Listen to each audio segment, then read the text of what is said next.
Last question. Okay. What advice do you have for rising leaders? You are the change leader for the organization, so there's nobody where change is more important than your job. You set the tone, and a lot of times, I'm an engineer, so I like to do things. I like to get down into the mechanics of things and do them. You just don't have time to do that as a leader. But what you do have time to do is grab people once in a while and say, hey, I need you to get out of the details for just a little bit, and let's take a look at where we're going here, because you're doing a great job delivering quarterly results. You're doing a great job working on this innovation, but our target for 2030 is here and we're here.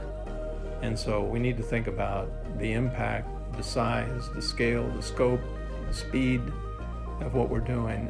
And that's your fundamental job. Your job is to intervene when people aren't treating each other right. You've got to have a little bit of that. Your job is to keep an eye on the competition and make sure you're outstripping them. Be with the customers. Are you responsive to what they're doing?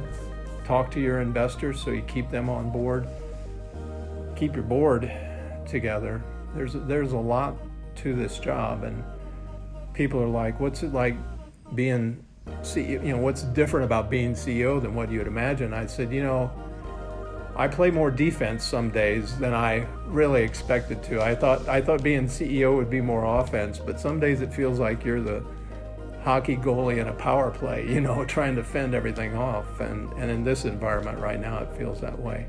But you have to back off and keep the bearing. You got to keep the ship on course for the North Star, and constantly reset that North Star.